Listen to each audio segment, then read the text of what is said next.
Introduction to personal finance.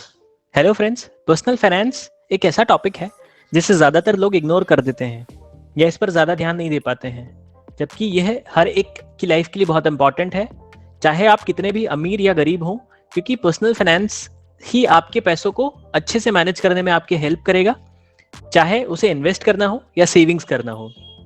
तो आज की इस वीडियो में हम पर्सनल फाइनेंस के बारे में डिटेल में समझेंगे, जो हमारे इन्वेस्टिंग और फाइनेंस सीरीज का फर्स्ट वीडियो है, और इसमें आपको सारे वीडियोस स्टेप बाय स्टेप देखने को मिलेंगे ताकि आप अपने पर्सनल फाइनेंस को इंप्रूव कर इन्वेस्ट और सेविंग्स करना शुरू करें।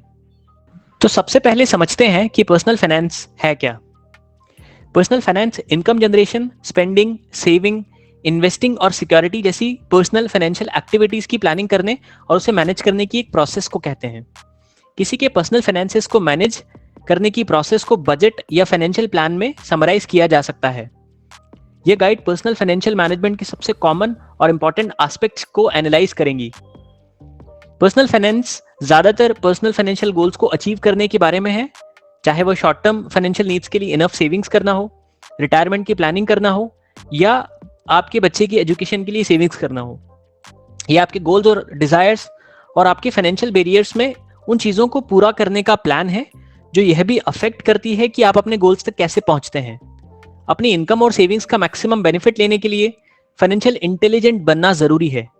इससे आपको गुड और बैड एडवाइस के बीच डिफरेंस करने और स्मार्टली फाइनेंशियल डिसीजन लेने में हेल्प मिलेगी। ज्यादातर ये आपकी इनकम, एक्सपेंसेस, लिविंग रिक्वायरमेंट्स और इंडिविजुअल गोल्स को पूरा करने के लिए आपके द्वारा बनाई गई प्लानिंग पर डिपेंड करता है। तो यहाँ हम पर्सनल फाइनेंस के मेनली 5 एरियाज को समझने वाले हैं जो हर किसी की लाइफ के लिए इंपॉर्टेंट होते हैं। First, income. Income cash flow का वह सोर्स है जिसे एक व्यक्ति रिसीव करता है और फिर अपने और अपनी फैमिली के मेंटेनेंस के लिए यूज करता है, जो हमारी फाइनेंशियल प्लानिंग की प्रोसेस का स्टार्टिंग पॉइंट होता है, जिसमें इनकम के कॉमन सोर्सेज जैसे salary, bonus, pension, dividend etcetera होते हैं। इनकम के ये सभी सोर्सेस कैश जनरेट करते हैं, जिसका यूज व्यक्ति सेव, इन्वेस्ट और स्पेंड करने के लिए कर सकता है, जिसमें इनकम को हमारे पर्सनल फाइनेंशियल रोडमैप में फर्स्ट स्टेप माना जाता है। Second, spending. एक्सपेंडिचर में वे सभी टाइप के एक्सपेंसेस शामिल होते हैं जो एक व्यक्ति गुड्स और सर्विसेज या किसी भी चीज को परचेज करने में करता है, जिसमें सभी एक्सपेंसेस 2 कैटेगरीज में आते हैं।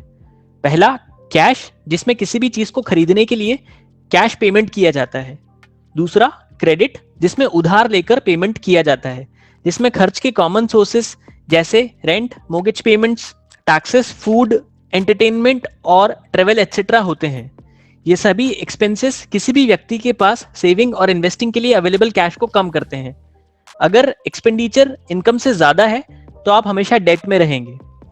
एक्सपेंसेस को मैनेज करना इनकम जनरेट करने जितना ही इंपॉर्टेंट है, इसीलिए अच्छे फाइनेंस मैनेजमेंट के लिए अच्छी स्पेंडिंग हैबिट्स होना बहुत जरूरी है। Third, saving.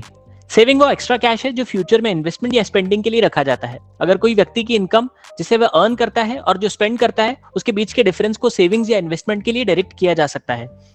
इसलिए सेविंग्स पर्सनल फाइनेंस का एक इंपॉर्टेंट एरिया है, जिसमें सेविंग्स कॉमन सोर्सेज जैसे physical cash, saving bank account और मनी मार्केट सिक्योरिटीज एटसेट्रा आते हैं।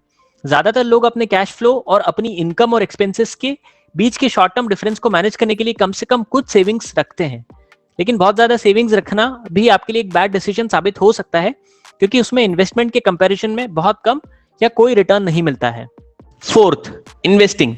इन्वेस्टमेंट में इन्वेस्ट किए गए पैसे पर रिटर्न अर्न करने के लिए एसेट्स, यूजुअली स्टॉक्स और बॉन्ड्स बाय करना शामिल होता है। इन्वेस्टमेंट का पर्पस किसी की वेल्थ को उसके जरिए इन्वेस्ट किए गए अमाउंट से ज्यादा ग्रो होना होता है। इन्वेस्टमेंट रिस्क के साथ आता है, क्योंकि सभी एसेट्स हमेशा पॉजिटिव रिटर्न्स जनरेट नहीं कर पाते हैं, जिससे लॉसेस होने के चांसेस भी रहते हैं। यहाँ इन्वेस्टमेंट कॉमन सोर्सेज जैसे share market, bonds, mutual funds, index funds और real estate etcetera. Investing personal finance का सबसे कॉम्प्लेक्स एरिया है और यह उन एरियाज में से एक है जहां लोगों को सबसे ज्यादा प्रोफेशनल एडवाइस मिलती है। Fifth, protection. सिक्योरिटी या प्रोटेक्शन, जिसमें लोग खुद को अनएक्सपेक्टेड इवेंट्स जैसे इलनेस या एक्सीडेंट्स से बचाने के लिए और वेल्थ को प्रोटेक्टेड करने का एक रिसोर्स है। प्रोटेक्शन में लाइफ और हेल्थ इंश्योरेंस और वेल्थ और रिटायरमेंट प्लानिंग शामिल होती है। इसमें कॉमन प्रोटेक्शन सोर्सेज जैसे इंश्योरेंस, हेल्थ इंश्योरेंस और इमरजेंसी फंड्स एटसेट्रा।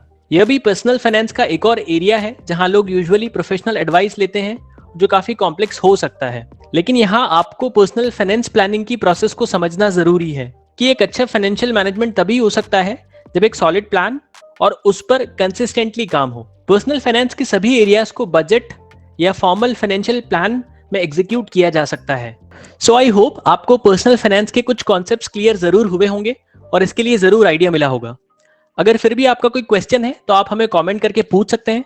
हम आपके हर एक क्वेश्चन या क्वेरी को इजी लैंग्वेज में वीडियोस के जरिए समझाने की पूरी कोशिश करेंगे। इसके लिए आप हमारे चैनल को जरूर सब्सक्राइब करें और बेल आइकन प्रेस करें ताकि आगे आने वाली कोई भी वीडियो आप देखना मिस ना करें, क्योंकि आगे और भी इन्वेस्टिंग और फाइनेंस से रिलेटेड इंपॉर्टेंट और नॉलेजेबल वीडियोस आने वाली हैं। और साथ ही आप हमें कमेंट करके बता सकते हैं कि आगे आप कौन से टॉपिक्स पर वीडियोस चाहते हैं। Thanks for watching and giving your valuable time.